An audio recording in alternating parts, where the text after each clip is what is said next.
Why would an NES controller need dual analog sticks? This is the Retro Fighters Jab Gamepad. Let's check it out.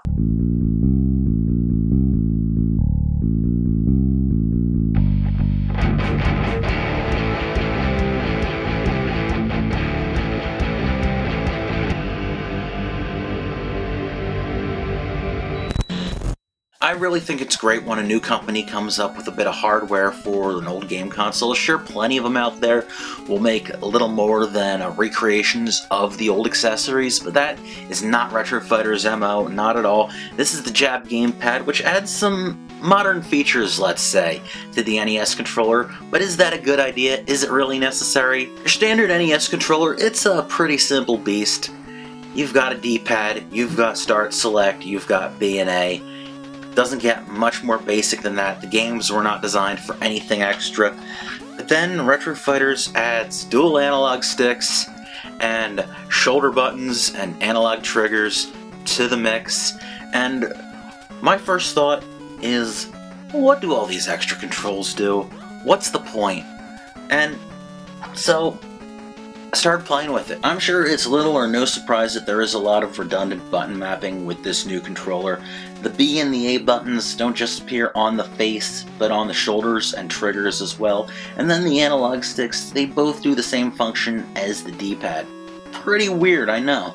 But maybe there's some good ideas, some good uses for this.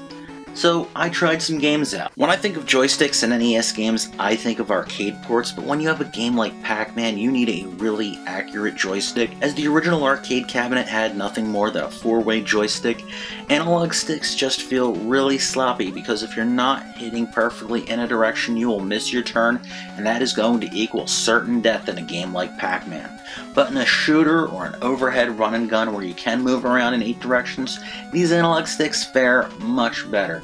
Thankfully for games that do require a more precise movement control, such as a platformer or a puzzle game, the D-pad on here is very responsive and has an excellent feel to it. But how about those action buttons?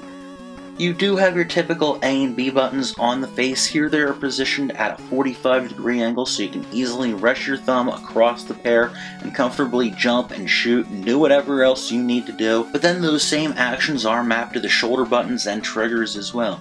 You have the B on the left and the A on the right, both shoulder and trigger on either side. I tried a few games trying to use these triggers and it just felt a little bit weird. I thought it'd be pretty fun to try it with Mike Tyson's Punch-Out. Give a left with the buttons on the left, give a right with the buttons on the right, and maybe if I got used to it it'd be a little more fun, but it just seemed very awkward. Like with a number of aftermarket controllers from back in the day, you have the option for a turbo mode, which is a pretty nice touch, which might not apply well in some modern games, but for a controller like this and a system like the NES, it fits quite well. The gameplay you've seen here, as with the bulk of my playtesting of this controller, has been done with my Retron 5 console, but there are other applications for this controller. It does have a USB plug, so I'm sure you can easily use this with your CyberGadget Retro Freak if you have one like me, or your Raspberry Pi, your computer, and if you're into emulation, that could be a pretty cool option for you. Retro Fighters also makes an adapter so you can use any NES controller with a Wii or NES Classic, but that's another story for another time. In closing, once you get past the weirdness of having the shoulder buttons and triggers, analog sticks, you still have a very comfortable controller that works very well with an NES or any NES clone, whatever you're doing it with, and it's not all that bad. I couldn't find much use for any of this extra stuff, but maybe you will if you want to give it a whirl. I don't think it's half bad and it's not super expensive, so why the heck not?